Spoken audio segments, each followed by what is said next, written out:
I've been trying to do is, try to establish a mid-sized venue that will host all ages shows because it's something severely lacking in my neck of the woods. And that's how we keep this going. That's how we get that next generation coming in. Jess is raising one. Ox is a freaking killer on drums. He's learning trombone now, and he's real, and he's unapologetically himself, and we lack that authenticity in the world, So yeah, I want to see all ages shows. So I'm doing the fucking work to make it happen. Come hell or high water. It's been some work, I can tell you that much. Awesome. It's hard to find venues that will allow you to do it, unfortunately. Yeah, I heard there was some trouble at the Moon Records anniversary because it was announced as all ages, but apparently the venue wasn't an all ages. And I don't know where the mix-up was, but there was lots of people turned away from that apparently. Yeah, in America, right? Can I ask a question? Like in America, when you say all ages, what's the limit? What's the cutoff? Usually there's either 18 plus or 21 plus, and a lot of them are doing 21 plus today. Okay. Because number one, they're worried about underage drinking because they can get in a lot of trouble for it. And number two, 21 plus is their business because they make their money off of alcohol, Yeah. It's like a multi thing. I prefer all age shows. Obviously, I'm raising a punk, like Ryan said. I want him to be able to come to shows with me. Hell yeah. I mean, kids are allowed in drinking establishments here. They're just not allowed to drink. Right. Yeah, like some places they'll just put the X on their hand and that's it. The bartender. Like if you go to like clubs, it's different, but like ordinary music venues, all of them are all ages. You just get carded in Denmark. Yeah. You can get carded, show ID. So what do you see in your crowd? Like what mix of ages are you saying? Old fucks. Old fucks. A lot of old fucks. Yeah, like the Danish scene has been the same people for so many years. But I mean, there's something with the change that like a bass player has some family that has some teens, and they went to see us at the first show and fell in love, and that part is actually growing. So we're actually getting some 18, 19, 20-year-olds, 70-year-olds starting coming to shows, and they volunteer to be our street team. So we even have a chain street team and a sticker team. Like this, we almost can't like produce enough stickers for them to throw up everywhere they go. That's nice. Awesome. Yeah. We got a nice hookup in Poland with this super football hooligan supplies website, and they do like really cheap stickers. So you can just like get like tons of them printed up and just like, because like, I mean, I'm a big fan of like the sticker promotion. It's always worked and it will always work because it's out in the real world and people see that on their commute and stuff. So it's good to have these like I'm not out here posting up, street corner lamps and stuff. I'm not really doing that anymore. But it's nice to have the kids going out there. Yeah, man, just go out and do something semi-illegal for us, please. That's nice. Right. We like that. And there was one thing that I found out about Supernova is like stickers are your business cards at Supernova. Like, like that's your greeting cards. Like I got so many stickers, and like we were just lucky that we had like really good friend over there who was like printed up some in advance, like 1 week before that. Otherwise, we've been lost with no stickers. You cannot attend Supernova without stickers. I found out. It's not allowed. Stickers and bracelets are the big thing. Yeah, I didn't get that many bracelets. I don't think I got like 2 or something. But yeah, bracelets not a thing in Denmark. Well, they cost more, or someone has to spend time making them. So the stickers are the easiest way to go. Yeah. Hard hats. Yeah. I give out a lot of stickers for hard hats. I work in trades, so like my Buick is absolutely plastered in stickers, like from bumper to bumper, inside and outside. Nice. So since I'm running out of space, I just pass them out to all the guys at work. I'm on like a crew of about 40 or 50 other electricians, but yeah, they're all rocking Ska stickers and stickers from this band, that band. I didn't even know that. Yeah. That's awesome. We printed like 300 for Supernova, and I think I have 4 that I brought home or something like that. Yeah, we are out there. Yeah, I'm starting to realize there's a lot more ska fans out there than what I realized. Just people have no way of finding the music. It's not something that's played on the radio. So they saw some checkers on some of the hard hats. Somebody was like, so what's this I hear about a podcast? Like, I'm like, Yeah, what's happening? it's a Skodcast, really, but yeah, absolutely. We do it to try to promote the bands because it's hard for people to find. It's a very niche audience. I mean, the fans are absolutely crazy about it. We love this stuff, but that's why we do what we do. It's just to help people find it. So seeing that in real life live stream action, like, it's awesome. That's awesome. I just listened to the one on Fishbone. That was so informative. Like, I had no idea. And your new drug, that festival, that Skodvent that they're doing, man, that's awesome. It's like, Nice. That's thank sweet, you man. guys. Thank No, you. that's really, really good to hear, Ryan. And you kind of just introduced us. We are Ska Talk with Skagazine, and we're here because we just want to help grow the scene, and we do that via podcast for the most part, it seems. I want to introduce our guests today. We have two members of the band The Chains, who were supposed to be here for Supernova Ska Festival. Didn't quite work out in full, but we're so glad to have them here to talk to us today because it was a set we were so looking forward to. We were disappointed it didn't happen, but hopeful for next year. Hopefully next year.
Do you each want to take a second to introduce yourself and say what you do in the band? Yes. I am Pato, and I sing and produce the music. I'm Lasse. I play the rhythm guitar. Well, thank you so much for joining us. We really appreciate it. Thank you for having us. It's always hard with the time zone difference to figure out how to get this to work, and it usually takes a lot longer. We put this together pretty quickly, so it was good. Hell yeah. From what I understand, and I don't know much about your history, but over in Denmark, you're considered what's called a supergroup? Without the that's true. It was we're an accident group, An Yeah. accident. you could say. Yeah. It's like we have you can get the really long story, you can get the medium story, you can get the short one. But Give him the medium. yeah, it was like I'm gonna give the medium. So when Terry Hall from the Specials died a couple years ago, I was really bummed out. Like the Specials, I cannot put into words how much they mean to me. And I used to do a ska festival in Copenhagen called Copenhagen Ska Convention for 13 years, running from 2001 to 2013, and at the best venue in all of Copenhagen called Lobben, the Flea. And when Terry Hall died, they reached out to me like, "Hey, should we do a memorial show for Terry Hall?" Like, sure, we are gonna do a memorial show for Terry Hall. And like, reach out to the couple of Danish active bands that are still there, but I also want to show the impact that the Specials have had beyond the ska bands. Like, reach out to musicians that I knew who loved the Specials, who were maybe former part of the ska scene or maybe not that active, and reach out to Pato because he played in a ska punk band called Thrillo back in the days and was always like at the shows and everything, but did hip hop and produced a lot of records and pop and stuff for many years. I want to show that the people who did this also loved the Specials. And I called him up, "Hey, you want to do this stuff?" And like, "Sure, but I want to do it with a band, and I don't have a band." I'm like, "Okay, I'll call some people." So I called up people from different bands and that I've never been in bands with any of them. I was like, okay, this is an opportunity to play with people that I always wanted to play with, but never got to play with. Like two of them I played in very small projects with. Got them together. We did this Terry Hall tribute night with a lot of bands, and we finished the night as this all-star project with Pato singing, and the group did a couple of special songs, and then went our separate ways. And then Pato can take it from here. Yeah, it was really fun. So it just kind of me and the bass player, we were like we've both been kind of out of the ska scene for a minute. And we were just so hyped about it. It just felt so good. It was so much fun. So when I called him up about a couple of weeks after the show, and I'm going like, "Yo, that was fun." And he was like, and I've never known the dude before. And he was like, "Yes, it was a lot of fun, and I want to do that." And I was like, "Yes, I want to do that too." And I got a song, and he came by, and I think within the first 4 months, we basically wrote the record. And okay, about half a year or something. And it just came so organically, the whole idea of it, just like to do something that just, I mean, I don't know, again, like aging scenes and stuff, and you always like you go to see the same old bands and then you kind of drop off. But the minute that somebody does a new band, you're like, I want to check that out, just to have an opinion about it, to talk with your old fucks friends about, and it's just like I think we just really, really, really fast got these songs together, and then we, went back to the guys going like, hey, remember us? We played a gig about, half a year ago. Um, how'd you feel about being a band? We did that. The show was in February. We had the band meeting in August of that And the year. first rehearsals in the end of December. Yeah. Yep. And then we just kind of like it came together so fast. And this whole band has been happening at a really fast pace. In like band years, because band can take like fucking 5 to 6 years to gestate before that finally like is ready for going on stage. But I think we had a very clear mission, and basically like a business plan. We want to do this. We know how to do this, and how do we get where we need to be, and that's just been like just ticking along, you know. I'm Um, curious, is that how you became so close with the Doomstompers? Because they sort of have the same sort of thing going on right now with Kind how of. Was fast they're going and I think that Pato and me kind of like discovered them separately online and just Yeah. like sent it to each other and like, this is really good. And then Yeah. Pato started writing with Kay because she has an amazing voice. And you guys are just both flying into this, like making big waves. Yeah, but again, it's an aging scene. So anything new, just anything that seems kind of fresh, has a huge potential, you know. And that's what I was. I really loved Supernova. It was an amazing experience. Nothing bad to say about it. The whole thing about it was like, but it was kind of like you had like your heritage bands, you know, and people coming there to relive a special moment or a special record and stuff. Um, but it was just cool that there were also like new things happening, you know, and you had the Stompers on, you had, you know, like Joker's Republic, you have, you know, things that just something new. And I think that's probably the good part of that so many the international bands dropped out. There was actually room to show some new talent. Because without us pulling out, you know, there wouldn't been no Doomstompers on there. Joker's So Republic. Yeah. That's just a beautiful thing, you know. Yep. But back to the all-star part, because now it was the story. But we are a band connected, like who played in the biggest ska bands in Denmark, basically, but which it doesn't mean say a lot because Denmark is a small country. But for example, our organ player Jakob, he was in the first ska band in Denmark, Napoleon Solo. Played their 84. first show in 1984, like 200 meters from where I live. That was a bass player and a drummer wasn't born at that time, and I was 2 years old, for example. And they got like signed to Buster Blood Vessel from Bad Manners label and put out and toured for a lot of years. And then we have like me and Pato and Kevin, our singer, who came out like around the end of the 90s, beginning of 2000. Pato at Forillo. I did some smaller bands. Kevin did a band called Leon the Lineup. Chagavu, man. Don't forget Chagavu. Yeah, Chagavu was a ska band before that. But yeah, they put out some records on Jump Up, for example. David did some bands. He also did a lot of mod, bass player, a lot of mod and garage stuff. And Bjørn, our drummer, does this Danish reggae dancehall stuff called Fondue, which is like 600 tickets in Copenhagen when they play. So we all known, like, I know everybody, but I don't think like a lot of half of the band hadn't met each other before that. But we definitely put in our due in the ska scene for many years in bands and promotion, and David had put out records and everything. And what is the scene like over there? It's been dormant for many years. Like we're the Resurging newest like band. this year?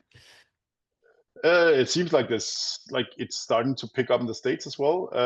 In Denmark, it seems like a lot of people are getting back into it. Like for example, we've been bringing up people who haven't been to ska shows for years. Again, like Pato said, there's something fresh, there's something new. So it's kind of hard to say, but it seems to be picking up again. We had a fan question that would probably fit in here. Do you have mostly club shows, festival shows, and what do you prefer? Joel was asking this. We're so new that we've only been, was the first in our first show. How many shows have we played? How many shows have we played? 12, 14, something like that. The first show was 1.5 years ago. So, but we played. Our first show we actually did at a very small bar because we wanted to make some hype. Like it was in fucking February. It was freezing. It was like this basement bar, but with windows you could look in, and those people like couldn't get in because it was so crowded. They were standing outside, freezing their asses off, looking in the window. We have like footage of people just dancing on the street, like from the small amount of music that come through the windows. So we played that. We got booked for the biggest metal festival in Denmark, one of the biggest in Europe, where we played 25,000 capacity venue because 311 pulled out with like Kerry King from Slayer were on after us, so all his crew was standing getting ready and like skanking in the background while we were playing. So we've done like both. We had the Slayer road crew skanking to our music. That's like gold. You know, that's gold. Yeah, that was a bucket list that I didn't even knew I had. But yeah, so we done it. But I saw the question and I like been thinking about today, and I like both. Like I like the intensity of the club. I would prefer, but what I like about the festival is the community. Like at Supernova or at Copenhagen, or when we played in Freedom Sounds in Cologne in Berlin is like where you get to meet all these other bands and talk to them, and like that you get that community sense you don't get at a club show. So if you told me you can only play one of them for the rest of my life, I wouldn't be able to pick, because both have stuff to offer. Yeah, as an attendee, I kind of agree. I love the sound of a club show. That you're not getting that sound outside. But like you said, for different reasons, you go to a festival and you're just surrounded by our ska family, and there's nothing like that either. So Yeah, but also if you play the mix festivals, it's still like hang out with bands and different bands, and to get to talk to them and meet them and see crowds that wouldn't normally go see you at a club show and stuff, and interact with them. It's like, so yeah. what festivals are on your bucket list for over there To see your play, to play? I mean, Revolution would be nice, and This Is Ska is like the German. No, we played the second biggest in Germany, so This Is Ska would be awesome. London I saw that International lineup Ska just now. Festival, because it has such a history. I was listening to your Ocho Galagos interview today, and they mentioned playing Outsider, and I always that seems like a really fun festival as well. And then of course Roskilde, which is like the biggest festival in Denmark and one of the biggest festival in all of Europe. Is like if you play music in Denmark, that is your top bucket list festival. And a couple of guys from the bands have luckily played there, but I've only waved the flag from the stage with some friends band and got naked on stage when Pato's old band played there, but I never played. Oh, you got naked that day. Fuck. Yeah, with a couple of other guys in front of 15,000 people. It was insane. It was like 2001. Two. It was 2002. Yeah. It was insane. It was fucked up. How did this happen? Were you It just was- shit-faced, well- or No, There was it's just this thing with that band. we had like this. I had this band. It was called Furillo, and we had like this. It was more of like we had like a little. We were early 20s, gang, but still band nerds. So you have like guys, trombone dudes the trombone guy now, he works with like nanotechnology and computing and has his own faculty at like a university somewhere, and he's like the coolest dude. But back then because he came up through chemistry. He was studying chemistry, and he could get a hold of this like laboratory grade alcohol. So it'd be like not 90, it'd be like 100% proof. It's like the most alcohol you'd ever get. They used it for like experiments. So he'd like tap it out of this huge like steel container at his like laboratory, and he'd bring like two or three like bottles like this to a party, and you could like, I mean, you could not drink that straight. So anyway, we did that. We had like this lemonade machine on stage. It's like real ska punk shit. This is like this is like mozzarella stuff, mozzarella sticks. This is like we had like this huge container thing going, and it was like splashing around with a cooling element in the middle of it. Old thing from the 50s or something, but it's really Art Deco. It's super nice, and like, and we used to pour about maybe what would be about 5 bottles of vodka in that, but like because it was so super high alcohol, it was like really condensed, and then mix it up with some kind of like a mixer or something.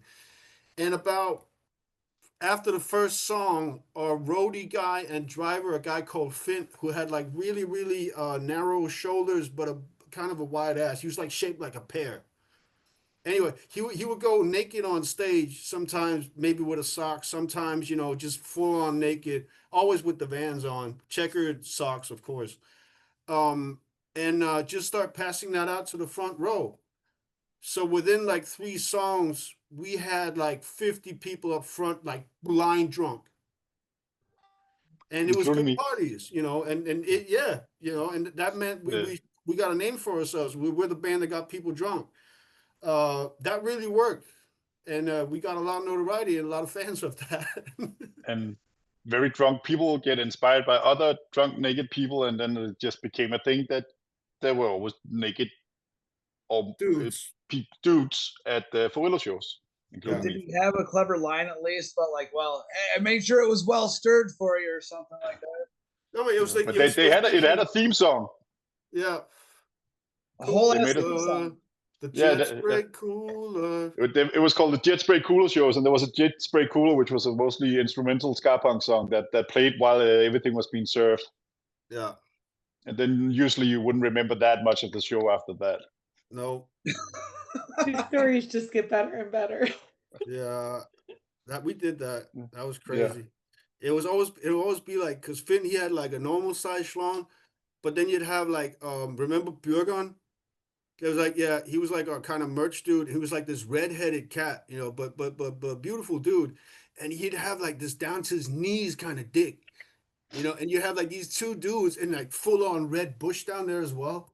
And just start passing out these drinks and like with an open, it was like Christmas show with an open like Santa's robe, but like just flash open. It was He cooler. The jet's pretty cool. he got some. I know he got some ladies' phone numbers now and then just from showing off the merchandise. Oh, yeah. He's a certified nurse now. I met him at a festival this summer. He's doing good. You know, he's chilling, got a couple of kids, you know, and he's happy. He's good. Goodness. I'm betting she's happy as well. Damn.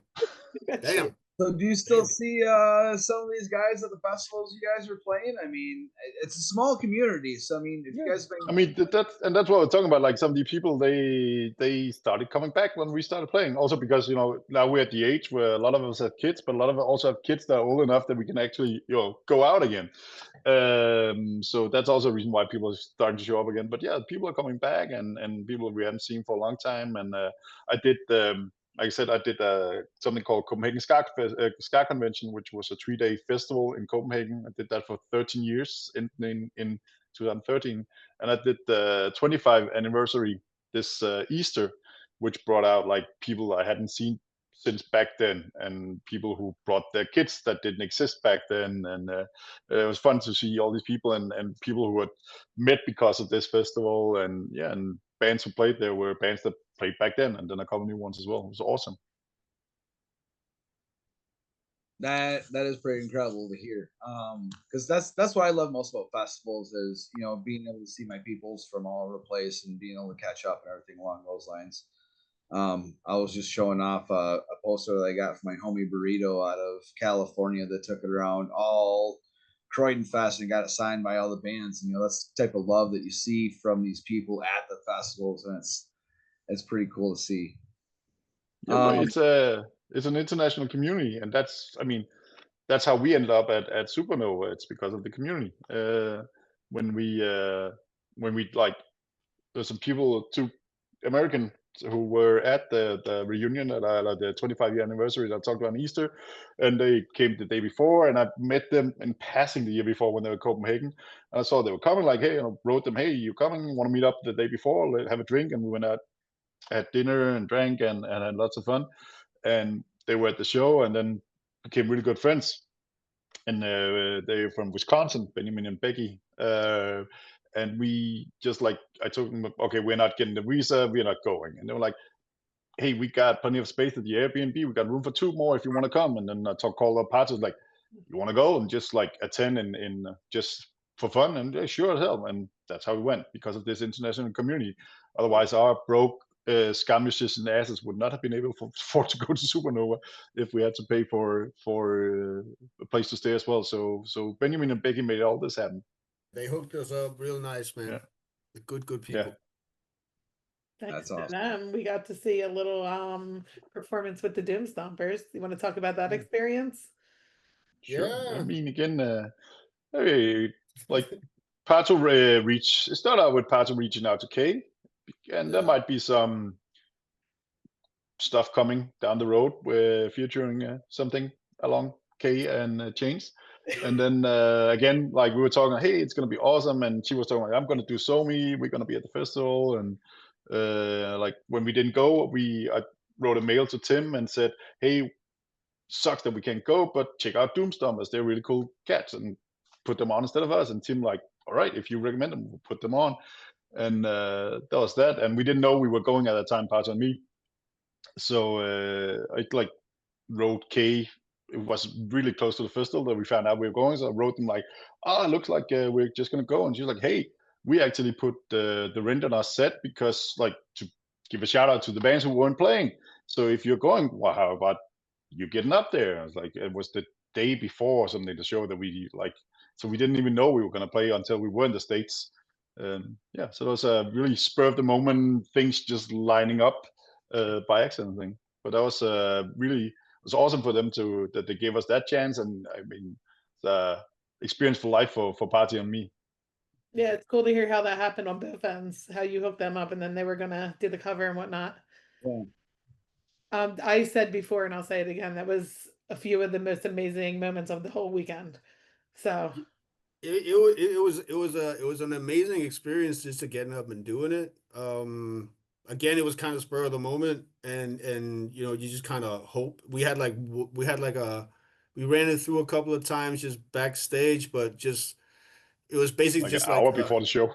an hour before the show, and it was really it was you just kind of, you know, you hope that everything is just gonna go as it's supposed to, and it just did, and it just came off really really cool, and just a nice little statement, you know, and a nice little, I don't know, man, it was a beautiful moment, and they We played got amazingly. yeah, mhm. most definitely. Also, yeah, because we didn't know about, and I had to like scramble to borrow a guitar, and like Pato said, we ran it through backstage, but running through meant that we had 2 electric guitars not plugged into anything. The organ player, he was like playing just out in the air because there's no instrument, so he was just like running his lines, air organ playing. The drummer with his fingers on the table and everything. So yeah, so I huge want credit to, I to want, them to pulling I out that band. want to, I want to big up Russell's Music in Norfolk, Virginia, for hooking me up with the harp. Yeah, That was on the day I had to go find one. It was like really, you know, getting in Ubers and doing the whole under the tunnel stuff. It was crazy. yeah. Yeah, man. And we got so Beautiful. much love and feedback from everybody from that. It was amazing. Yeah. Yeah, it really was. And I Yeah, cannot count yes. how many people who posted videos of it. Mm-hmm. Yeah. It felt special, but again, like it was something new, you know. And I think this, like, again, I mean, not to bring it back to that whole thing, but like it's just good with new energy and like new bands that want to bring something new to it. And like I love to see the fire and, like, you know, in Vinny and Kay and the whole crew, and I love the drummer, like the coach, man, you know, like just they want to do something. They want to, you know, take this art form further. And I mean, just big up, man. I love them, man. They're amazing. Yeah, so you couldn't hear that it was the 5th show, but it was also like I talk about it. It felt like us doing the Rent was a redemption song. It's kind of like we talked like meeting people the 2 days before we were there. Like, people were so frustrated with all the cancellations happening while we were at the festival, and it was just a redemption moment. It was a release of all this pent up frustration and anger of everything just happening and or not happening. To get, so it also, like, it felt amazing to be able to give people at least a little taste of what should have been, and what everybody was been looking for. If it was us or Magnetics or Baby Love or Dr. Ringding, Desorden Publico, Out of Control Army, Los Fastidios, whoever it was, at least there was something. I think that's a kind of a testament of why it's important to go to festivals and go to shows, because you wind up with moments like that to where, you know, will Doomstompers and Chains wind up on stage again? Yeah, maybe, probably, could be. But is it going to be on the beach of Virginia where, you know, you have that setting? No, probably not. It's going to be a once in a lifetime thing to where you're not going to get it. And despite how many problems there were getting the festival to launch, with getting bands in, with finding replacements, there's still moments like that to come out of it. You know, everybody has this huge takeaway to where, what, you guys are going to be doing some projects possibly together later on in the future. Like, that's absolutely freaking incredible. Yeah. You know, It is. you don't always get to choose the cards that you're dealt. It seems like you rarely are, but you know, you play them the best that you can, right? And I mean, that was a special moment, and it was a special moment by everybody there, the audience as well, like the energy they gave and everything. And even though, if we, let's say we get to play next year and we bring Kay up and do it with us as the other way around, there won't be this moment, there won't be this magic, there won't be this like release and everything. So if you weren't there, you missed out on a lifetime opportunity and experience. Sorry, Ryan. It was a lot of Sorry, fun. Ryan. Yeah. All week Yeah. long, my stream was nothing but Supernova. From like Yeah. Wednesday when some of the people were getting there early, some of the bands that were playing, because it wasn't so international. A lot of these bands were bands that we've interviewed, friends that we've seen shows. So everybody I know is like posting all this crap from freaking Supernova. I'm like, this. Imagine how it felt being the rest of the band back here, with us just like sending messages like, do you know how much love we're getting? And people are just like, I have posted for so many selfies and they're taking the sticker, and people are like, like sometimes I like wanted to write them, but just kept back because I didn't like want to overload with all the amazing experiences we were having. The FOMO was real. The FOMO was very real. Yeah, the Kevin Ogmeter, I have so much FOMO right now. Yeah. But Supernova is like, and I know so many people said that, but generally from the bottom of our heart, it is a unique festival. I've never been to something that was so loving and inclusive and amazing. And the DIY and the low prices, the setting, the people, music, the community, like you need to go there. If you like ska, you need to go there once. It cannot be said enough how wonderful Supernova is. And Tim did not pay me for this. No, it's. I wish you would. I wish he would. He already posted some money into trying to get us over. I think, yeah. He's good. He's good. Don't worry about him. Yeah, he works really hard on this. And he was, just we just like whatever we asked over there, he gave it to us, and he was such accommodating, and he's a huge Change fan as well. So it won't be his fault if we're not coming back. I know that. Of course.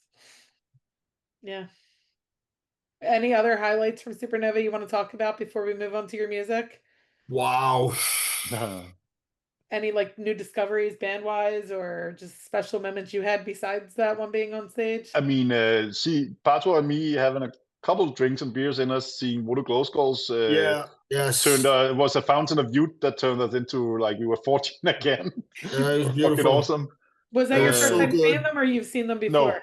No, okay. I've seen them many times, but it's been a long time since they've been near Copenhagen, and it's a band that I like haven't listened to in ages, but memories came flooding back. Just like Band Geek Mafia, man, that shit is so. I mean, that whole era, like early 2000s, fucking voodoo is insane. That's like the energy is just so good, like, and they played all my like. I was like, oh, they're not gonna play that one, and they just kept like bang, just kept it coming, and the energy was crazy, and just like we don't really do the circle pit in Europe. We just kind of bounce. No, that's ska shows. It's ska shows. We don't really do that, and to see that whole circle pit tradition, which was like, I mean, it was kind of exotic to us. But it was just amazing to see it, and I'm like, I was kind of scared at first, like going over to the corner of this, like, what's happening over here? Okay, it'd be like people just running around, but then you can see there's a lull in the song where they go down to the breakdown, like and you can like kind of sneak through and get into the middle of it. And then they just started like running around again. But you could stand in the middle of like the lull of the storm, like the eye of the storm, like, and just catch the show from in there. And then like it was a lull in the song, and you could bounce back into Gen Pop. And I love that about it. That was really cool. That was a whole new experience for me. That was awesome. Yeah, like Brothers were cool, Stud Presses, and like the bigger names, and there was like so many bands that I've heard for like that never comes near Denmark. At Pie Taste, like the classics, like the heritage ones, and I mean, I saw one bad show at the festival, but other than that, even though if it wasn't really my type, the genre of ska that I was into, all the bands were like did really well. Yeah. And that alone is I can't remember like if I ever been to another festival where basically every band was good. But again, like people, like there's so much that we took away from them. Like Pato and me, just like after we came home, was like, "Are you still on this? Yeah, I'm still on this." And like, "How about this?" And it was just like for a whole week we were just like still flying. And like I had 2 days off before back to work, and just couldn't focus at work. And like just also again with the whole. All my somies were just still just Instagram, like, were still Supernova memories showing up, and Yeah, the only thing that I'm really bummed that I forgot my swim trunks. I wanted to go swim on the Saturday. I forgot them, so I brought them Sunday. Like I wanted to see all the bands on Sunday, but like, okay, I'll go when Ocho Colagos was playing, but Pato didn't, and yeah, I'm sorry I missed that one. Yeah, I I'm wanted to sorry hear I from missed that one. everybody. Yeah, I hear that was a was- great set. that was so sick. That was Yeah. so sick. Yeah. Awesome guys, man. Really nice guys. Absolutely. Very nice. yeah. That was another thing we really got out of it, like so much networking and contacts, and you'll definitely be seeing some chains and other Supernova artist related stuff in the future. It would be really cool if you came out here next year. I know they're trying to get back out here and you could do a little run together. I would take a Chains and Ocho's Kalaka's set. Man, in a club show, give it to me. That would be I was just insane. surprised hearing that they toured with Cradle of Filth. That's Oh yes. That's fucking crazy. wild. Heavy. That's Yeah. hardcore. Yeah. Hardcore. Yeah. So we did actually want to talk about your guys' record that you released here not that long ago. Yeah, man. On the dance floor. It's fucking killer. Thanks. I love it. Yeah. You guys have a theme for it, right? Well, No? I mean, it's kind of a divorce record, you know, some way or before a post-divorce record or something like that. And I don't know, there's just a lot of love songs and stuff, you know, and I don't know. I think me and David, the bass player, our whole like we meet like basically on Mondays at 10 o'clock in the morning. It's supposed to be 9, but we always like I'll beat up at 9:30, 10, and we meet at 10. After you drop off the kids. Yeah, once we drop off the kids. And then kind of just you know, meet up and have coffee, discuss everything going on in the world, and still at 2 o'clock we have a finished song that's basically ready for something. So we do it like pretty methodically, and I'm a big proponent for quality through quantity. You make a lot of songs, and then you figure out what works and what doesn't. But a lot of them work, and we've yeah, that's how we do it. That's how we built that whole record. It just came through that, just working like that. Just me and him after the kids were dropped off. That's a pretty cool method. Like we've heard some similar tactics, like make sure that you're putting pen to paper on a regular basis, you know, keep it fresh so that way you have a habit.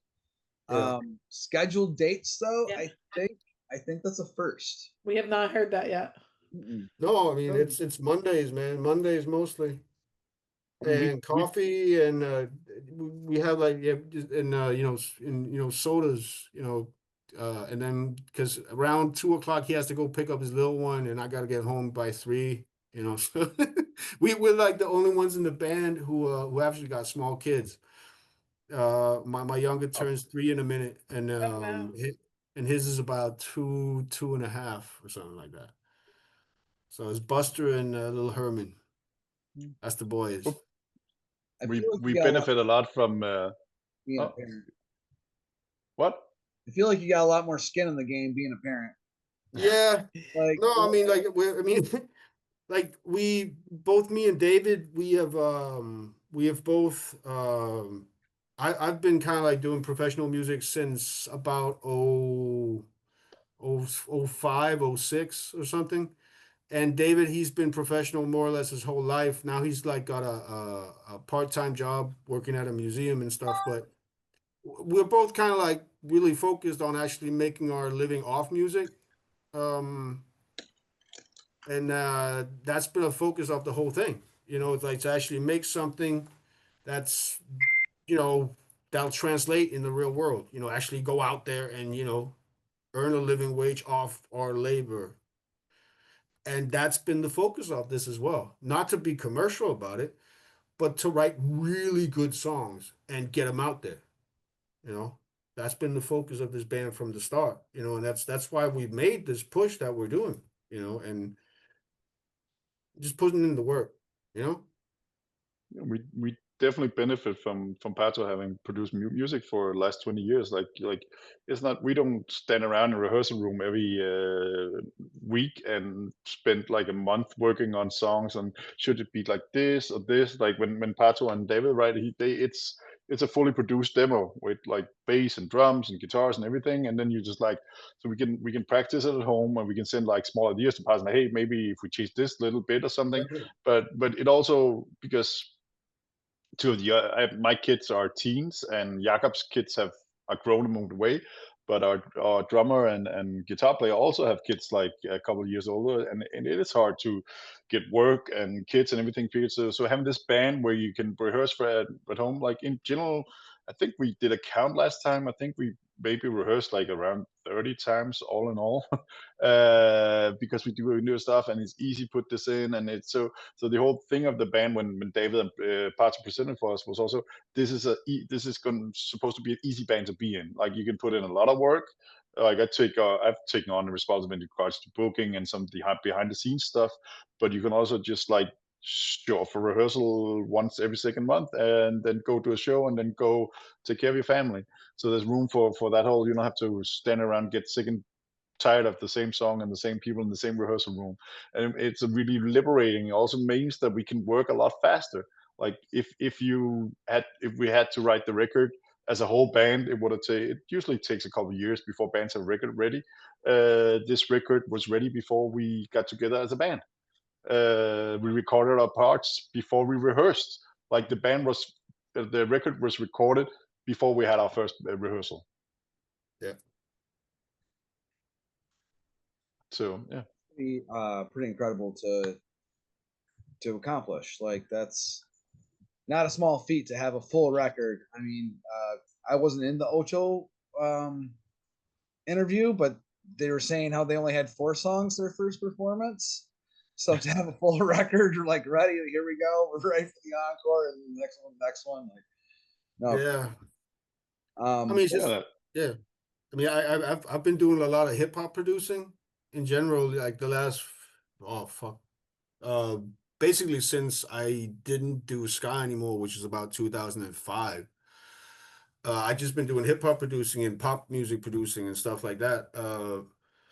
So there's a workflow that you can do there, especially within hip hop, that's fast.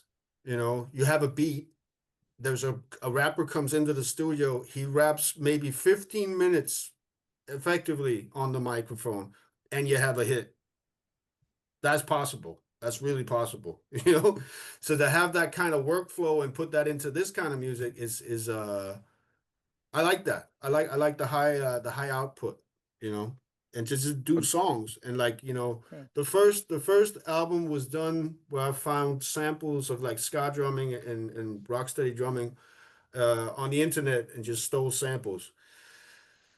And then I got the drummer to re-record on that and put his own vibe on it. And from there, we that's the whole first album. Now I have all the drums from the first album. So now I'm doing the second album. Now I'm just sampling off the first album. It's because I already got the sound.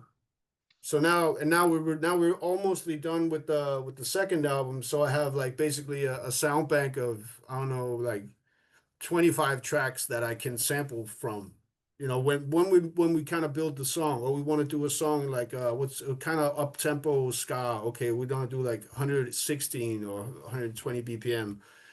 Well, I already have a beat for that. Just pop that in. So it's just kind of like you quick. The minute you have like a lot of this music is all about the drum sound to me, and if the drum sound is right, then you automatically have the vibe of what the bass is supposed to be and what the guitar is supposed to sound like and how the whole, you know, in the bubble of the organ. And it always starts kind of with the drums, at least for us. So that's really important to us. And Björn, our drummer, is just amazing. And he always I got to It's tell the amazing. story about the how he recorded it, because we were gonna do, the first thing was just gonna be an EP of like what 4 or 5 songs or something like that, I think. And Pato had like they written the whole record, but they put like, so we got the 12 songs that we could listen to at home, and then like first night I was there and they set up the mix, and Björn put like We took were like meant to 2. record 4 to 5 songs, Yeah, but we had and he additionally in the bank maybe like 15. yeah, and he recorded like 2 or 3 songs the first night, and then came back the second night, and then like, okay, first take, first song, okay, first, and then like, well, that was all of it, and we're only half an hour in, and then like, should I just keep going? And then he just like recorded 12 songs without really rehearsing them before that, at Yeah. least half of it, and I was like, okay, I guess we're doing a record now instead of an EP then. Yes. So yeah, he's a beast. Like all the guys in there are like really good. Like David is an amazing player, and what's really funny about watching Pato and David work together as a songwriting team is that they come from such opposite sides. Like David, our bass player, he's like really into the whole vintage gear, very sharp looking vintage look, 67 Gibson bass, like or everything after 1975 is illegal. He never released anything that wasn't recorded directly to analog tape. So him meeting Pato, who's like everything is just on a computer in the box. I think it was a bit challenging for David in the beginning. Like he tried to get us to record to tape, but he saw but they work so well because whenever Pato is like, maybe if the sound is this is maybe too newish for the change. What David can pull him back, and the other way Pato's like, okay, we have to like do this a bit faster. We can do this like so. They work so well because they're quite opposite where they're coming from music wise, and then that's what makes the change work. In which is when I listen to it and like I heard the songs finished in demo versions without having had any part, and it's like, okay, this is some ways really vintage Jamaican sounding, but also very fresh and with a modern songwriting approach to it. And that's me listening to it before I was really a part in band, and so I had another perspective on it, and that's why I think it works. Yeah. So did anybody have any songs? It sounds like they're all kind of off the cuff. Like you guys put them all together yourselves, but did anybody have anything from the vault, like personal songs they didn't get to do with any other projects or? Not on the first album. I think on the second album there'll be an old song I did way the fuck back, but that's only the chorus. But that's kind of like I just found an old chorus that worked. But on the first album, it's everything was written within like a half-year span. And yeah, we also forgot about Kevin, our other singer and guitar player, wrote Yeah. 2 songs on that, and has a song on the next one where he like writes at home and then bring the ideas to Pedro and David, and then like finish it with them. Who's taking the lead on writing lyrics? Me and David mostly, and Yeah, and then Kevin he comes in with a lot of his own stuff. We do a segment on Ska Talk with Ska Gazine, and we haven't done it on very many of them recently, but it's called Brain on Ska, where we like to kind of get into the inspiration and the meaning of these songs. Okay. That's Ryan's segment, so I'm going to pass it off to him. One of them I want to touch on was "Crying on the Dance Floor." Yeah. It's the title name for the record, so I feel like it's got to be recognized at least a little bit, right? and that's the Yeah. perfect place to start actually. It Yeah. is. So you said it was a divorce record. Yeah. What was going on with that one when it was being written? Well, I kind of like on the night of the Terry Hall thing. I remember I was walking around between the bands, and there was a sound system playing, like a DJ crew. And they happened to be David from the band's DJ crew. They're called like Cry Tough Sound. Cry Tough Sound. And and they were playing like some old school rock steady stuff, and they're like, 7-inch nerds. Just, playing really, really cool old stuff, like had like a good little box, a couple $1,000 worth of records in there, and stuff like that. And they're just spinning this like old school kind of like a rock steady thing, and there's like the whole cry, and there's like cry tough. I'm just looking at it, and then like, cry, because cry tough, so it kind of came from there.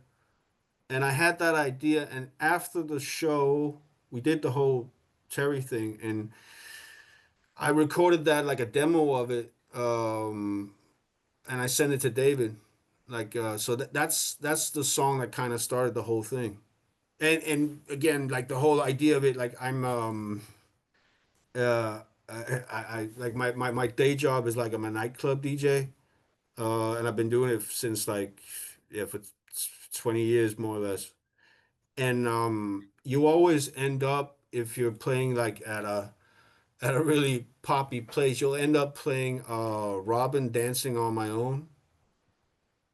You know, you always end up like, I keep dancing on my own. And it's not that it's a ripoff of that, but it's just like the whole vibe of that song is kind of like the vibe of Crying on the Dance Floor. You know, like you're there and she's leaving. You know, why? And you know, all those conflicting things why you're drunk and you're young, you know. Mm-hmm. That was kind of like the whole idea of it. So no, I like it. It's catchy as hell. thanks, man. A lot of the songs are really, you know, that chorus hooks you. Another one was Here She Comes. Yeah, Here that's Kevin. she comes. That's Kevin. It is. There's a lot of like. Ryan, did you just sing to us? No, shut up, Jess. He sang a bit. I loved it. I loved it. You got a nice voice, bro. Yeah. We're looking for features. But yeah, that's Kevin, our guitar player and singer, and he's like the maybe the best singer I know, and one of the best guitar players I know as well. He's By so far the fucking best singer of the band. By yeah, far the he's best singer of the so band. fucking talented. But yeah, he wrote that one. I think like, and so his deeper thoughts I can't tell you about. I know the other one he wrote on there is about him and the wife, and just, you know, when your love and your relationship becomes every day because you got kids and you got job and everything. And I think it made it, from what I know the lyrics from that, kind of speaks into that theme as well. But can't speak too much about it because Kevin wrote it. Yeah, it does get kind of hard to make time when you're older and you got kids. So it's like we've heard more than a few songs about stuff like that. Yeah. Having to schedule anything really, it's tough. I hear that the rent went off really well at Supernova though. Yeah, it did. We Yeah. heard that too. Who can't relate to shitty landlords? Yeah. That's Yeah. actually the guy that I was running against was a used car salesman that was endorsed by landlords. Go figure the crazy social. Did you have to say anything else than that? Wouldn't be like, hey, my opponent is he's backed by landlords. Do you want him in charge? I mean, should that was that? I guess that was enough, or you gotta talk to enough people to make sure they know that, though. yeah, that's the thing. Yeah, that's Patos. Yeah, the rent, man, that's just like I don't know. I rent a place and it's horrendously expensive. And it's run up and the company that owns the building is like I mean it's BlackRock when it goes all the way up. So you're just kind of like just paying into like this horrible fucking shit machine of yeah. Anyway, that's what the whole song is about. And someday they'll get what they deserve, hopefully. Fingers crossed. We have a lot of those issues in Mount Pleasant. It's we've got roughly a quarter of the population is housing insecure, so they're paying like half their income to rent, which doesn't leave much for anything else. We have the highest homelessness per capita in Michigan. Shit. So it's one of those things, and it's people want to look at the problem rather than the people. You know, they're not willing to listen to how people got there. You know, what type of life disasters. I mean, people don't wake up one day and be like, you know what, this is the life that I want to live. I heard that a lot, like when I was out campaigning. Is have you ever talked to any of them? It's like, yeah, I have actually. Some of them lost a job. Some of them got sick. They didn't have health insurance. They couldn't show up to work for a few days. They lost their job because of it. You know, one dude had he fell behind on his child support. He couldn't make enough money to pay child support and rent, and yeah, like we've got a lot more in common with them than we do billionaires. So I mean, I don't see why people. Oh yeah, like you think the homeless guy is your problem, and there's the reason why you can't afford stuff. And it's not the billionaire with 5 fucking private jets and 20 houses around the world. And okay, sure, believe that propaganda. Mm-hmm. Yeah, it's unfortunately dead Kennedys are still as relevant today as they were 40 years ago with let's lynch the landlord. I mean, I actually had a song coming about that. Me and the drummer, I haven't really worked with Björn in this project as but we got a song about billionaires coming. I didn't even know that. Nice. No, but seriously, like, I mean, we got the same problems everywhere else. I think it's probably a lot worse in the States because we still cling on to some kind of like, social network over here. And I've it's like like the way I talk, my accent, that just comes off how heavy America has inspired everything around here and how much American culture means to like, Danish culture and like post World War, everything was like blue jeans and Americans were cool as fuck, So what's happening now is like you have like this whole nation, like basically Europe that, we adore America, whatever you think, we really, really love you guys and we listen to your music so hard. And movies and Uh, books and so it's whatever. kind of like weird. It's kind right now. It's just kind of like looking at your older brother being really, really drunk and going like, "What the fuck are you doing?" Like, I mean, seriously, bro. Like, get it together, man. You used to be cool, bro. What's happening? And that's kind of how it feels looking at the States right now. And it was so it was man, there was like the whole level of fear. I didn't really feel it as much as because I was at Supernova. But you could there's just like man, I mean, I've been coming to the States off and on since like maybe like '08 or something. I was 30 first time I came to the States and I'm 48 now and I've been there like, 10, 12 times. But it's another country right now. Something else is happening, that like or at least a country that needs to do a reckoning with itself and figure out what the fuck's going on.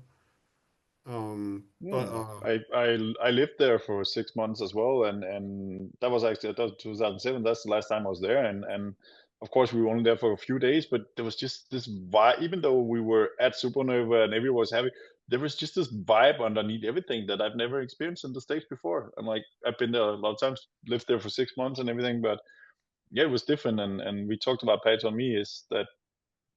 And we completely get it. I mean, we do something as well that 4 years ago, 5 years ago, all these bands would have been raging from stage, and almost no bands said anything controversial on stage. no. And we don't know. I mean, maybe it wasn't the moment or whatever it was, but Everybody's maybe afraid of it's getting weird. canceled. Yeah. Everybody's afraid of getting canceled because it's okay. And we totally get it. It's your Always- livelihood. It's your band, and we totally get it. But that's just crazy that that's the level we are at already. Yeah. Yep. I mean, I saw. No. But again, like I Yep. mean, and it's stupid because you guys know this. You're right there, and I'm sorry to bring it up, but I mean, it's just weird times over here as well. It's like like Ukraine is right there. It's not far away. You could drive there in a day from here. So a lot of shit going on. all over the place. And But a lot of people freak out. Like working in trades, I hear a lot of people bring up immigration. Not an American problem. It's fucking worldwide there, bud. We've got more refugees in the world today than we ever have in history, period. And we're not doing anything to make it better. No. We're destroying the few places that have resources, and like we're surprised when people need a place to go afterwards. Yeah. Oh yeah, that's but it's kind of hard to sell. It's easier to sell fear than it is to sell rationality. It is. unfortunately. But I mean, the one of the, I won't say good things because that, but one of the things that has been coming out, and again, actually, Ocho Colagos brought it up as well, is that I've always, and Pato, like the whole band, and it, like we've always been more to the ska bands that were more serious. I mean, I'm more the Suicide Machines fan than I'm a Real Big Fish fan, for example. But it's starting to show in the music, like even at Supernova, like the bands and everything, and the songs that are coming out is like people are putting the anger into the music. It's less mozzarella sticks and more fight the power. We've got a lot at stake. Yeah, there's a lot. You got everything. Yeah, I mean, yeah. I mean, we're actively blackmailing, not just like we're blackmailing countries to take the deportees, people that we don't want in the country anymore. I mean, a lot of these people are here legally, but we're blackmailing countries to take them so that way it's harder for them to get back. Because who knows where the fuck they're going to wind up at. But we're also blackmailing like universities. Like you're not going to get federal funding unless you like play by these guidelines and shun like we when I told like colleagues and other people that I was going to Supernova, like, and we talked to, we have a person at work who's she was born in the States but lived here for 25 years or something, and the response that I got was not, yeah, that sounds awesome, or whatever. It's like, aren't you afraid of going? Yeah, and that's crazy. That's fucking crazy that the first thing people they go to when you tell them that you're going to the States is, aren't you afraid of going? And that's how it is over here. That's crazy. Yeah. Anyway, hey man. We could go on about this for hours. Yeah, we can go. Yeah. I get put on a soapbox, and sometimes he's get turned. No. I mean, the thing is, like, it's so I don't know. I mean, it's kind of like what being like in like a Godzilla movie, but you're like one of the dudes that's just kind of like standing in like, or you just like going to your day to day, and you kind of look up and there's like Godzilla fighting Mothra or whatever the fuck it's called, Mothra, and you're just like looking up these two giants just like going at it, going like, bro, yeah, but I still gotta pay rent. You know, everything is just like so monumental, and it's just stressing like the fuck out of everybody, man. Fuck it, ska music. Let's talk about ska music. You did a cover song on your album called Poison. I was actually just that Poison one. Yeah, that was my contribution to the record. Like I can't remember I think I've tried in 2 bands to do like a boss beat ska version of the song, but like never really worked in the bands that I was in. Because I just always heard Poison. Like I love Rancid, and Poison, one of my favorite Rancid songs. I like wanted to do this. It never really worked with the band. And when we were doing this, I just like texted Pato, how about doing the Poison in a boss beat rig? And Pato was like, that's one of my favorite Rancid songs. And I think he sent me a demo like the day after or something. So yeah, that's how Poison turned out. Like, yeah, and we love it and get a good feedback when we play it as well. Awesome. What other bands are you thinking about covering?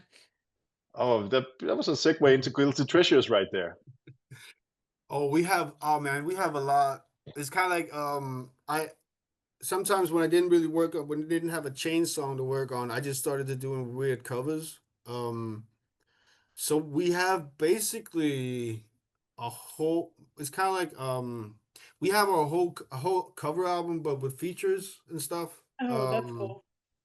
And that's kind of like that's why California Sun just kind of came out out of the blue, because we had it on layaway and recorded and everything. We're like, okay, let's just drop it for fun, and it's actually doing really well. We're working with a guy who does like radio promo, and right now that thing is blowing up in Italy, really, really hardcore. There's a lot of radio stations playing it, you know. Like 40 radio stations in the States has been playing it, and I think it was. We're trying to get it out there, man. But yeah, we got a lot of covers going on. Might be something with Lady K. Who knows? And some other names that you probably heard of. yeah, there's a few. We're kind of putting together like something really special on the side beyond like the whole album thing. So Yeah, it's kind of like the plan right now isn't that it's going to be an actual album release. It's kind of like going with the flow, but right now it's kind of like to just keep putting out stuff in between the records. Our next record is coming out in April, and just because Pato and then we just send each other like, this one would be awesome as a cover, and this one be, and like, so there's this whole, beside all the original songs, there's just this whole SoundCloud thing with just cover ideas that some are done with features, and we all just like, hey, how about getting this person as a feature or this one, and Supernova helped a lot with that, and so that's it's I won't say it is a side project because it's the chains, but it's a thing on the side for the chains in between the original records, and there's some, again, there's going to be some really good stuff on there and some surprising stuff, and and a lot of names that people will recognize. And I think that sounds like a lot of fun. You don't have to just do one thing. no, Do whatever you have fun doing. Exactly. And that's the whole thought about this band. It's like I said earlier, it's just supposed to be fun, and we can work so fast also because, like, okay, like put this on the side and record it at home, or maybe Kevin, I don't have to record guitar on this one, or I don't have to record, or Pato's just doing the organ because Jacob's not. So also with this very organic flow in there, and it's not ego driven. I have to have my finger in everything and decide on everything, and makes it a lot easier to be in this band as well. That leads me to one of my favorite questions I like to ask all bands, and that is, and all artists, I should say, if you could pick any person, living or dead, to do a dream collab with, who would it be? Joe Strummer. Joe Strummer. That will be mine. We've heard that one, obviously. I mean, it's Joe Strummer. Joe Strummer. Wow. I'm saying Dimebag Darrell, but that's just for now. Yeah.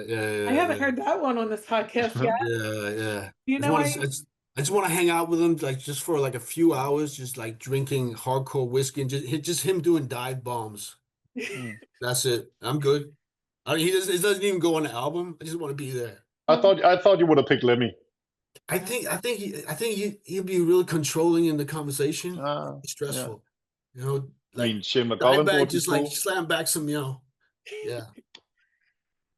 Of Danish artists, like Peter Belly would be awesome.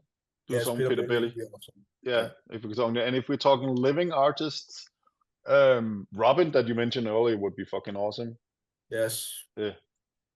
That'd be awesome. And me and Pato, okay, if we're gonna be a bit more smaller stuff, Pato and me are maybe the only people in Denmark, maybe a couple others, that has this thing for a Boston band called Kings of Nothing.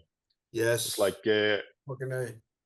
psychobilly rock, rhythm and blues, fucking awesome band. And I booked them twice. I helped book them twice in Copenhagen, really good. And unfortunately, the singer Thor passed away some years ago.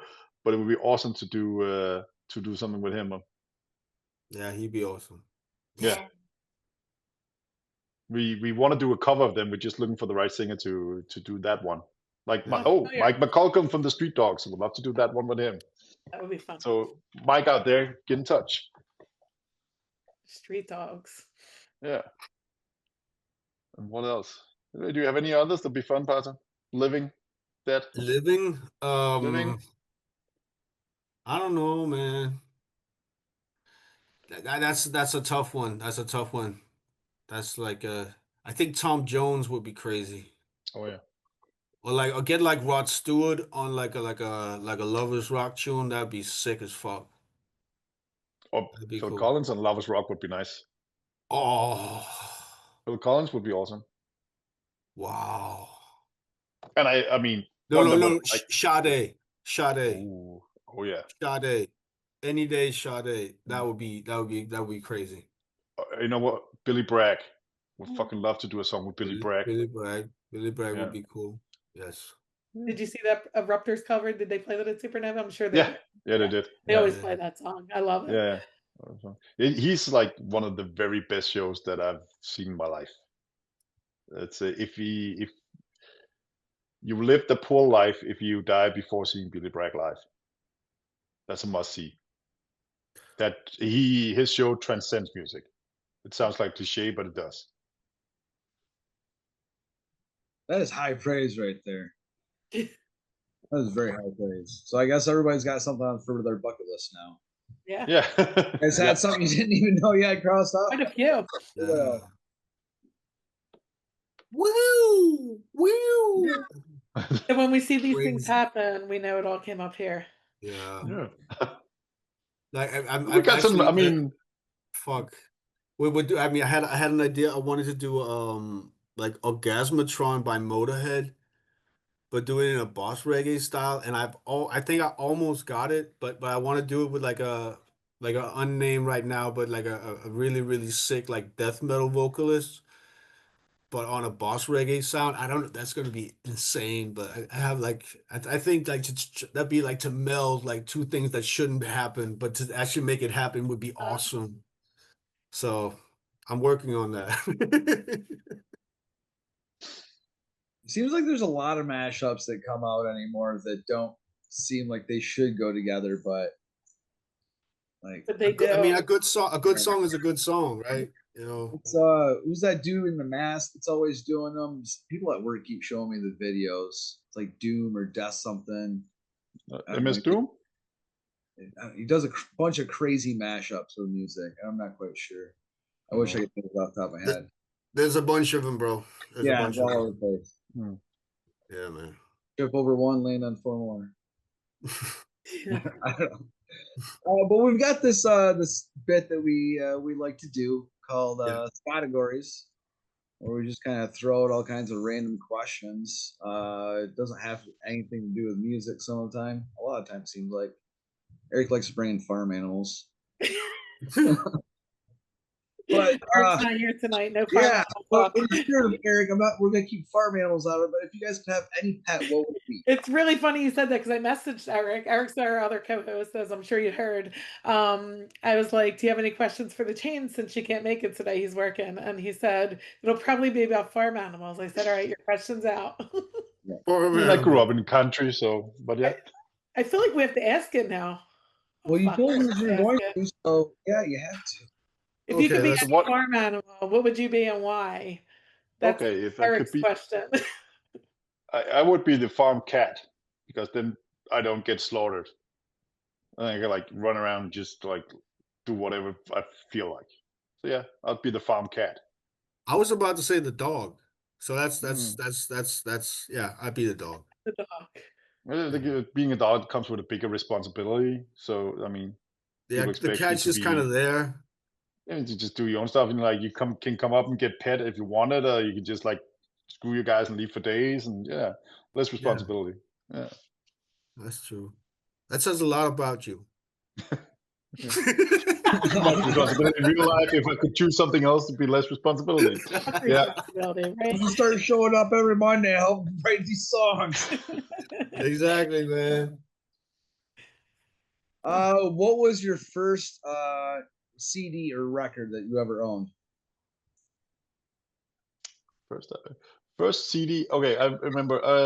I was in the 5th grade, I think, and my parents and my little sister, they went somewhere from Friday until Saturday, and my dad gave me some money to buy some food for the night, and I went to our local record store and spent it all on Aerosmith Big Ones instead, and just like found this. There was this little lump of like minced meat in the freezer that I could dry up and eat, and it's kind of been I've been broke ever since because I spent all my money on music and music stuff and like. So yeah, so that kind of like showed me that my path in life. But yeah, the first one I remember buying was Aerosmith Big Ones, the greatest hits compilation. Sick. I think mine was like a guitar greatest. It had like Albatross by like Fleetwood Mac on it. And that Candy Dolphin thing, you know. Yeah, that's the first one I bought. That's the first one I bought. Where is the weirdest place you've ever woken up? Oh, definitely some squats here and there. Weirdest place I've ever woken up. I get ditches. There's been a couple of ditches as well. Really drunk. There's one time, but I think one like with a one night stand in Copenhagen, and like went out of the apartment and was fucking snowing and cold, and I had no battery on my phone, and it was like Copenhagen is not a big city. I've been like, if you live in Copenhagen, you kind of know everything. But also probably because I only had like a couple hours of sleep and was so hungover, I had no fucking idea where I was. Like, so it wasn't that the place was that weird, but finding myself in a city that I know really well and and lived there for 20 years or something like that at that point, and having no idea where I am was really weird. It was like one of the weird places to wake up. Yeah. That's weird. Okay. There are several, but I woke up one time in Copenhagen, but when I blacked out, I was in Germany, and I wasn't supposed to be there. So we're playing at this festival with my old ska punk band called Furillo, and we're playing like in a place called Force Attack in Lübeck, I think it is. It's kind of the old eastern part of Germany, and there was a big punk rock festival, and we were playing there. We kind of stayed for 2 days. We played on the first day, and we just kind of stayed for the second. And I don't know how we're supposed to get home, but somehow we're gonna do it. But the guy who was handing out the Jägermeister sponsored, bottles, because it was sponsored by Jägermeister. He was our old merch dude from when we toured. He was a guy called Heiko. And Heiko, he was like this crust punk kind of. He called him like a Zecke punk. It was like a tick punk. He was sucking. Yeah, he was. That's his whole thing. Like super crust. He was handing them out like left and right. We had our own bar, and like we set up our own bar in the backstage area because we just had so much Jägermeister, and other bands would come over to us and just like anyway, it became a whole thing. And somehow during the night, somehow the bass player hooked up with some chick who was driving to Copenhagen that night. But I was so blind drunk, I had no idea. So somehow they kind of just like threw me in the van at some point. And we drove. I remember like kind of walking out of the ferry because there's a ferry between Germany and Denmark. And you're not supposed to walk out of the auto deck, like where the cars drop. You're not supposed to. And I was just like walking around, just having a laugh, and a cigarette. You're not supposed to smoke. Anyway, and I just blacked out again, and I just kind of just woke up in Copenhagen with like a sailor's cap on and a big ass kebab. And that was weird. That was really weird. We had a hotel and everything, but somehow we just kind of I ended up back home. Did you have all your stuff? I had everything. Oh, that's amazing. Man, it was Nothing crazy. left at the hotel. No, Crazy. and a sailor's cap. I didn't know where I got that. You even had more stuff for coming home than you left Hey, with. Yeah, nice. it was a win-win. That's the most impressive part right there. Is like Yeah. you got left behind. Had all my shit. Had everything. Most festivals, I feel like I've got like 5 million things in my pockets. Like I'm constantly keeping track of stuff. Like something always gets left behind, guaranteed. Yeah. Yeah. Is it socks, shoes, or sock, shoe, sock, shoe? Sock shoes. Wait, what? Socks. When you're putting your shoes on, is it socks then shoes, or is it sock, shoe, sock, shoe? Sock That's shoes. weird. Who would do that? That's crazy. I also think because in Europe, or at least in Denmark, you don't really wear your shoes. Like I've seen that question a lot of times, but you don't wear your shoes indoors. Like you take them off. So it's really it doesn't make that much sense because you always like you usually don't leave right away. So you put your socks on, and then you get breakfast or whatever you're doing, and then you put on the And shoes. you But it never would walk still in be like, really weird for me to put on a sock and a shoe and a sock and a shoe. It's just wrong. you never walk around in somebody else's place barefoot. That'd be really weird. No. Is that weird? Yeah. Yeah, If you unless actually, again the if one you night came stand in, thing, maybe. But yeah, if you came in with shoes and you didn't took off your shoes. Now you're wearing socks, and then you take off your socks just to walk around bare feet. That'd be like that's a no-go in my home. You socks on, please. Come on. I'm a Come hippie on. at heart, man. Shoes are overrated. If I can ground myself, I'm doing it. Do it at home.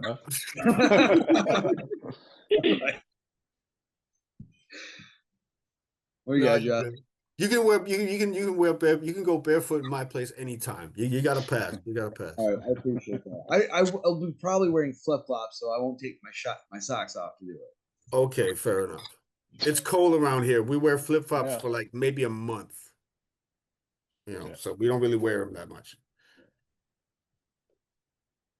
All right, I think I'm gonna wrap it up with my last question before getting into some listener questions. Give us a band that you've been listening to often that you feel like needs more recognition. Maybe some of our listeners need to give them a chance. 1876. Oh yeah, I've listened to them. They're That's great. A fucking awesome band. They really are. I think it's Cherokee and Blackfeet, indigenous punk rock band with and ska. They did the latest EP features Hans Gruber as well. Yeah, where are they from? Oregon or something? Yeah, they're from Portland. They're from Portland, I think. Really, really good punk rock, and they like the latest stuff is they started putting more ska stuff into it, and then they have like indigenous elements of like drums and singing and war flutes and talk a lot about how it is to be living on reservations and stuff, I guess. But yeah, they're really good. Yeah, you can do one, and then I have one we got a shout out to as well. Yeah, you got someone possible? I'll go old school Danish and say The Movement. Oh yeah, they were on my list as well. Their first album is, and all their stuff, but their first album is an absolute classic in like really, really high powered fucking music. They're insane. Like you can call it ska, you can call it like hard mod, you can call it whatever it is, but it's just like it's so musically good. There's actual like real music in it. So fucking he's an insane fucking guitar player, Lucas. No, like the best guitar player, and one of the there's a drummer that's playing on that record. It's a guy called Kalle, who's like this insane jazz drummer, but he's now kind of like, but he kind of tones it down for this kind of like really energetic, like hard mod kind of like who on crack kind of thing. They're the jam if you speed it up and put punk rock guitars on there, and then very, very left wing politics as well. You would like them, Ryan. You love them, man. You really love them. The movement from Copenhagen. Are they still together? You said old school. Yeah. They're active. Yeah, they're still playing. He actually, Pato, Lucas texted me the other day, asked if they need a new bass player, if you know anyone, by the way. Okay, sick. Yeah, they're really good. And then we have to give a shout out to our friends on the other side of the world as well, the Fish Ska. Oh, I know the Fish Ska. Yeah. Yeah. We've talked to them, not on the podcast, but I've talked to them in chat before a few times. I mean, if you like Boss Reggae, you'll love them. They're like the first band that the Chains bonded with. I don't know. I don't even know how it happened, but they become like, we never met them. Hope to get to one day, but become good friends and good supporters. Nice. Yeah, man. Fish Ska always. And and if you like your ska popish and melodic and Swedish, the Bus Stops, good friends as well. Like two-tone-ish, very good songs. Linda is a great singer, really good friends as well. Yeah, go check the Bus Stops as well. Check them. All right, we'll check them all out. Hopefully some of our listeners will as well. Is there anything else you want to add that we didn't cover? Yeah, we got a new record coming out in April. There's a record release on the 4th of April in Copenhagen, and we already know a couple of people coming from the States. The flights are actually cheaper than flying from West Coast to the East Coast. So come on out. We got some great bands on there as well. You might also find a little new music for your Christmas playlist as well. Oh. Cut. There's a little thing coming at some point, and it might be holiday themed, but who knows? All right. Well. Yeah, the Guilty Treasures that's coming out on again our new record is coming out in April. Important thing, Pato. We are almost close. We are almost done finishing up a US distribution. So there will be a Yes. pre-order for Crying that will be printed and shipped in the States, so you don't have to pay $100 in tariffs and fees. Are you able And to say who the label is or no? we found a solution where we can do it on our own, hooked up with a nice. guy I know over there. So he'll store it and ship it, and so that way we like the change operation, like you can see, we like it to be agile, like we can move fast and do stuff. And we found the solution, like, so he stores it, we print it over there, and we sell it from over there, and you can, like, the shipping will be a lot cheaper and everything. So that should be out soon, and there will be a limited edition pre-order T-shirt as well that will only be released for that and only in the States. Should be up within a couple of weeks at the most. Nice. Because a lot of people has been asking. I mean, I had brought one record for Supernova, Crying on the Dancefloor, one vinyl record, and I brought it for Tim. I was standing around with it on the last day for the first show. Was it who was that? That was I can't remember. The first band for 30 minutes, and I had like 6 people approach me, I think, and one guy offered me $100 for it. So yeah, a lot of people ask for merch, but it's because it's so crazy expensive to ship and tariffs and everything. But now we found a solution where we can do it from inside the States and ship it out. So that'll be up soon as well. That's great news. Is there a name to the new album that you can announce right now, title or no? That's on Pato. Be careful what you wish for. Oh, is there a theme to this album? There always is, but let people read into it what they want. But it's be careful what you wish for. It's no, it's gonna be awesome. It's gonna be really cool. A lot more. There's a bit more up tempo stuff. A bit more rougher around the edges here and there. But again, with this, I don't know. We're just trying to take it a bit up, but not. It's just kind of the same thing. But the songs are getting kind of to another place. It's going to be really cool. Really we cool. have 2 singles out from, so Why and The Rent are on there. So I mean that'll give you a taste of what it's going to sound like, even though they're quite different songs. But yeah. I was just going to ask if you were going to have any singles released leading up to it. So they're the 2 singles, and the rest comes out in April. Is that how it works? Do you have any more coming in? There'll be one or more 2 singles before that, and hopefully, I think the one with, things change all the time in the change camp because there's so much stuff going on. But the last I heard, the next one that will be released that's going on the record is one of my favorites. So that'll be out in the beginning of the new year, I think, Pato. Something like that. Yeah. Something like that. And what are your plans for the release? Do you have a tour set up over there? Not really. I think again we got kids. Ha ha ha ha. Right. So well, yeah. I think we're really, like, right now it's kind of like it's not that we won't be touring, but we can't do touring. Right. You know, we can do like 3 or 4 dates, maybe a little run there, but there won't be any heavyweight touring like that. But flights are cheap to any promoters out there, and that could be cool. And I don't know. I think we're just trying to right now is just establish it locally and like do a little release here, and it's gonna be cool as fuck. And at Loppen, at our favorite venue, and it's gonna be beautiful. And whatever comes our way during the new year is gonna see what happens after that. But you know, it's with this kind of band, it's been like, you know, you kind of take it as you go, but we have like a direction. Like we just want to take it to the next level. How we do that, I don't know, but right now we're just trying. And I think the music will definitely take it there because like the songs are strong. Yeah, like when we played our first show on the 17th of February 24 at this very small dive that holds like 50 people. And a couple months after that, we played the biggest metal festival in Denmark, one of the biggest in Europe, at a 25,000 capacity. And at the end of that year, we got a message from Supernova asking us to play in the States. So some of parts are like this thing is moving like with things we couldn't even plan. Like I'm still surprised by that metal festival booking, but they liked us and saw something, and so yeah, the stuff just keeps appearing that because it's good music, and it's what works. and we're experiencing this. We know how to do it and play it and play music, and all of us has a lot of connections for playing music for. Yeah, Jakob has been playing for 40 years, and the rest of us for 20, 30 years. Yeah.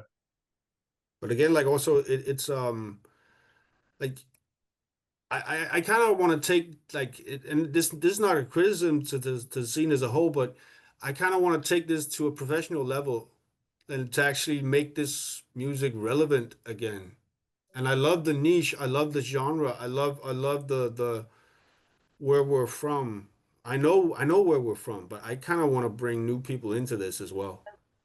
You know, and that's what we're actually actively trying to do. You know, especially with the stuff we're doing with radio and promo and just trying to get it out there. Because this music needs to be elevated, Yeah, and that's that's why I said exactly what we're trying to do too. By right. you You know, know, we need to kick it up, and I think the people are out there. I think actually people are ready for something like ska music right now because it's with the way the world is, you yeah, might want to need a little, you know, cheer up with a message, you know, I because want to see that's my friends have sold out shows, and I want my kid when he plays music to be able to yeah. actually make something doing it, and that's There you go. got to You grow know, the scene, man. Mm. yeah, man. So we're trying to make this into like a business as well, you know, and that's what it's supposed to be. You know, you take it real serious, you know, take it to the next level. And there's many ways to do that. Like, and you can do that through touring, and which is always good, but we can't do that because we can't physically be everywhere where we're Right, supposed to and be that's right what now. I was going to mention. The one thing I did miss about the pandemic, well, two things, working from home is one of them. The second thing I missed about the pandemic time was we got a lot of streaming live performances from people's rehearsals and this and Yeah. that. I thought, no, it didn't replace live shows, obviously. We missed them so much. But now for the bands who can't get out there and do touring, it would be kind of cool to have something like that often, you know? Yeah. Mm. But like again, that there's other ways to reach people, you know, Mhm. and everybody's on their phone anyway, but so what? Exactly. So if you're going to pop in live and play a song, someone's going to watch it, Something probably. like that. Yeah, yeah, Mhm. yeah, yeah, yeah. Mm. We Yeah. need that. We need that. We need that. Yeah. That's what we're working.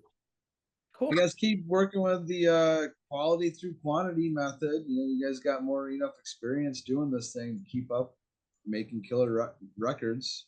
And like you're just saying, it's you guys are going at a pace that like you don't hear often. Like to be already booking shows at festivals like Supernova, like that one out there, the metal one. That's pretty awesome. So yeah, I'm looking forward to hearing the new stuff as it comes out as you guys are releasing it. It's gonna Thank you. come, man. It's Yeah, gonna and come. that's something we did a collaboration with a Danish artist that's gonna come out in a couple, which is something very, very different. Yeah. Should be out in a It's couple weeks. it's coming out on this Friday, I think. On this Friday. Okay. Yeah. It's a guy Again, called things you didn't see coming that would work with a ska band when you hear yeah. it's a Danish rapper called Carl Knast. And his is a record called Umti. And it's but it is and the original is kind of like you know like with tempos, if you have something that goes in maybe like 60 BPM, then it's the equivalent is 120. You just like kind of double it up 'cause that's how it works, you know.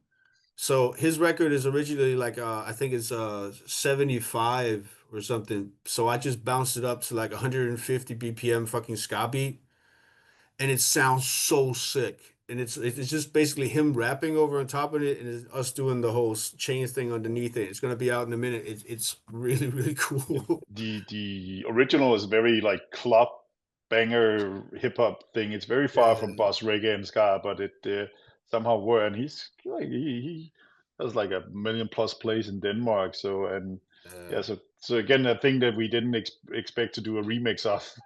yeah, And trying to reach out again and do show that this music isn't just Yeah. it deserves to be more than a niche because it's so good, like ska and reggae in general.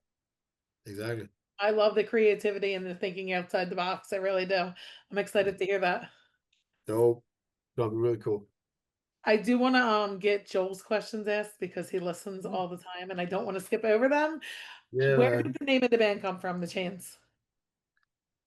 I found it. Found it. I don't know. There's a bunch of bands that have been called that through the age. Like you go on Discogs, there's a whole bunch, but nobody had a hit with that name. So I just kind of I thought it up like somebody must be called the Chain, and I kind of went on a Google and nothing really popped up. I was like, fuck it, I'll take it. That's too cool. That's too cool. That's cool as fuck. And then we like with like later philosophizing over it. I remember like we're really drunk in the car going home from a gig of like the last gig in Helsingør. And Björn, our drummer, he's going like, yeah, but like we're like the Chains. Like, yeah, we're the Chains, bro. It's like, yeah, but like chains are like links, you know? And the chain doesn't work if it's like just like a link that's on its own. You gotta be linked up. That's so we're like the Chains. I was like, bro, you're taking this way too far. But yes, yes. I hear you. Yeah, and yeah, it like your idea of what when you came with it was also that it fitted with like we fucking loved the Acolytes. Like we met them when they played. I booked them in Copenhagen when they were on their first trip, and they stayed there a couple days before that, and we hung out a lot. And like, and then they went on stage at the festival, and nobody had heard of them. And I don't know if you did. Any of you ever see the very first lineup of the Acolytes? Yes. Because that was a fucking hardcore band. Insane.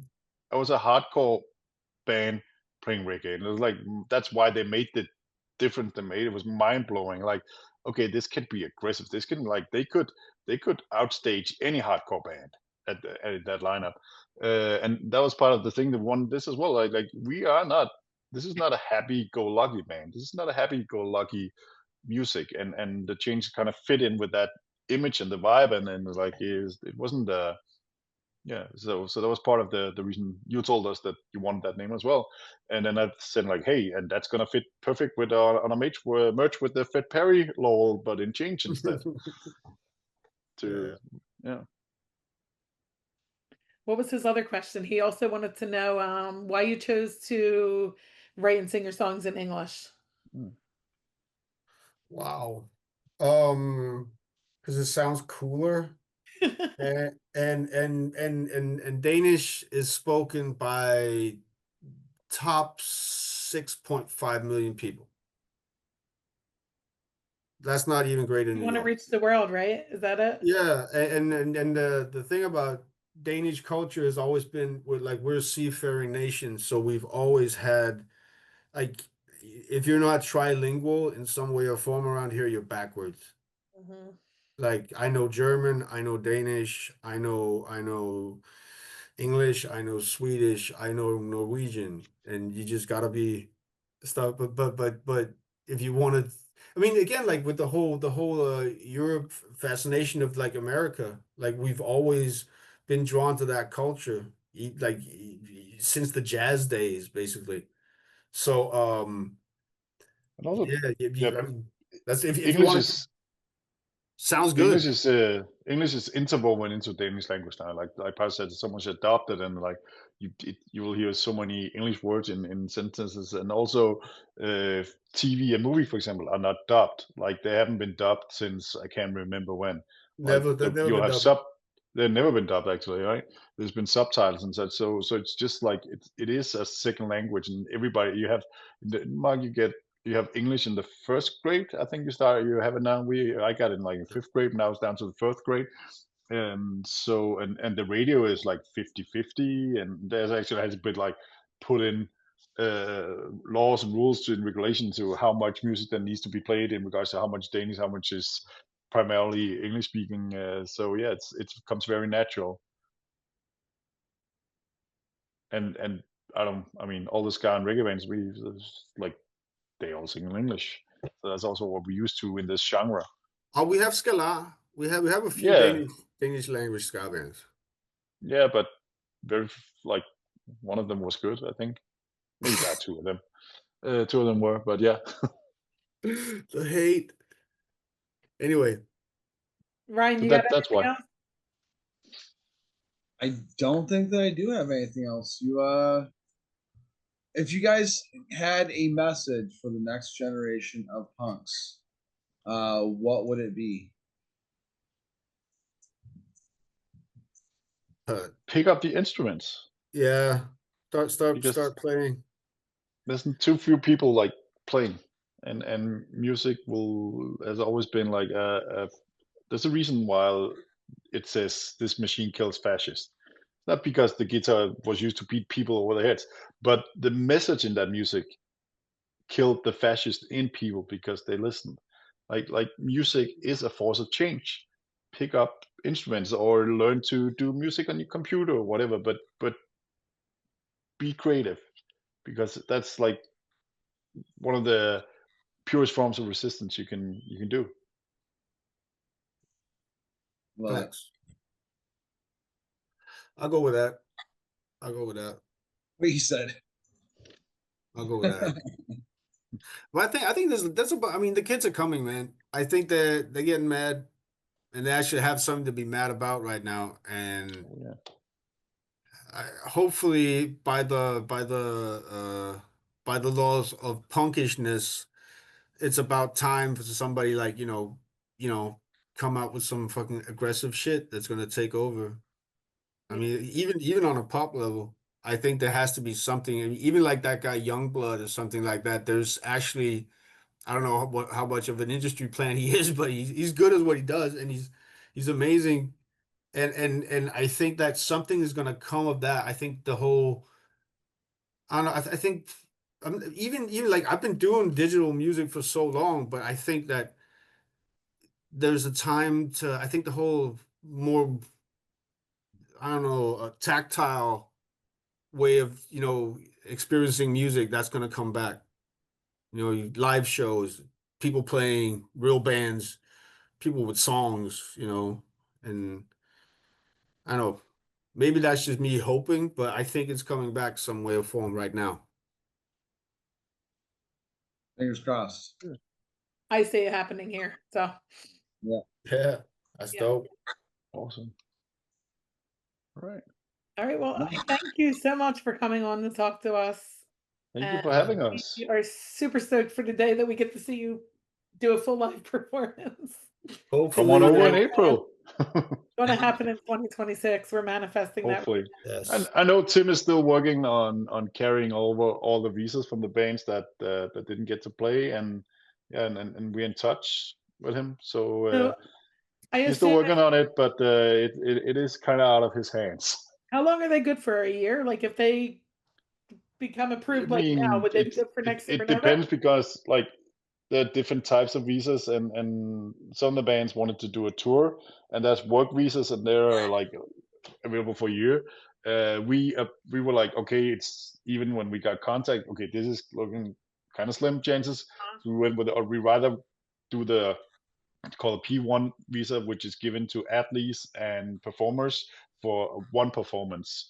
But that is easier to get.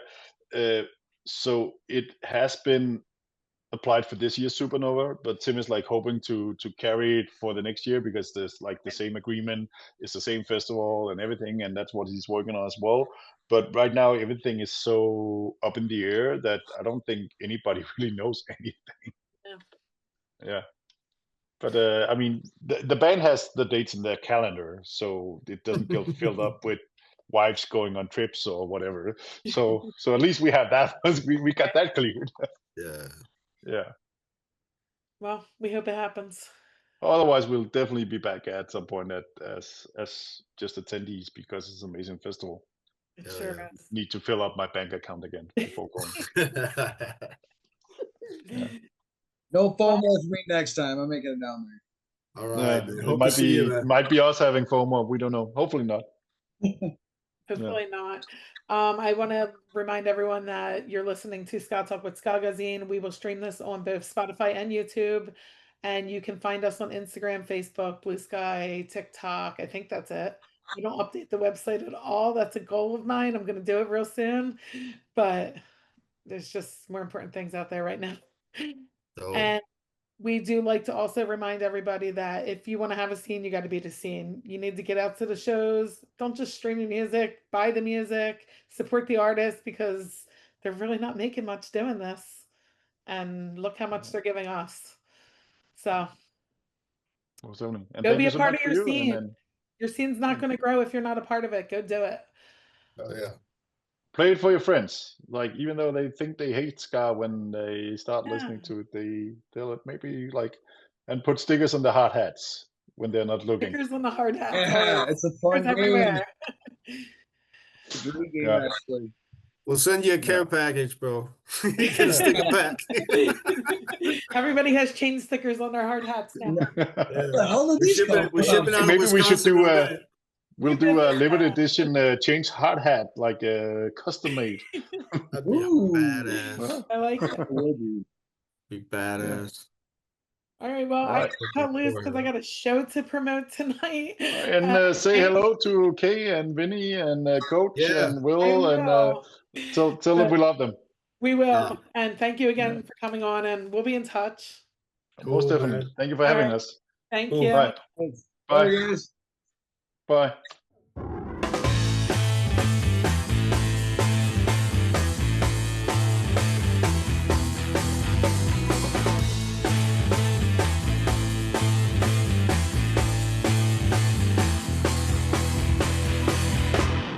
Here she comes,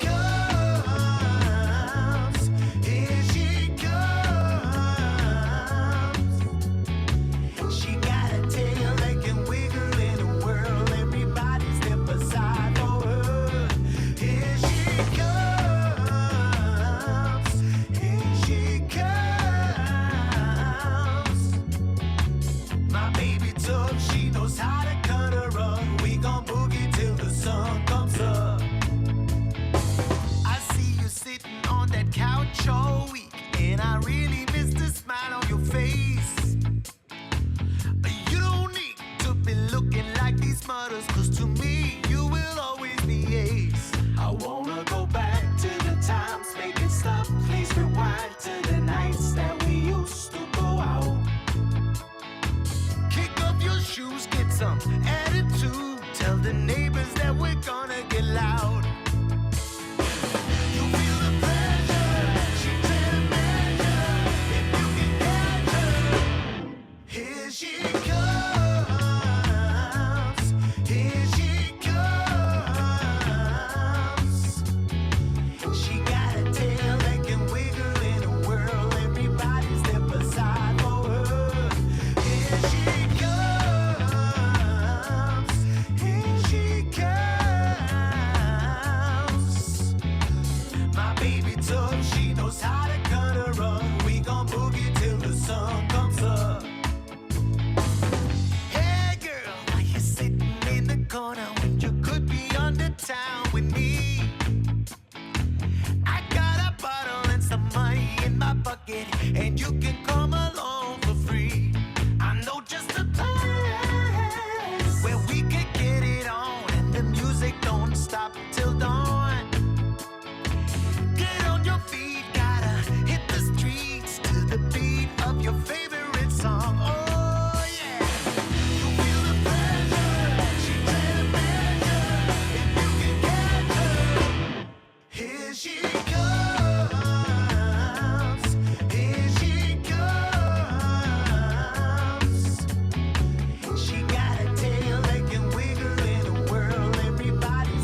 knows how to cut a rug. We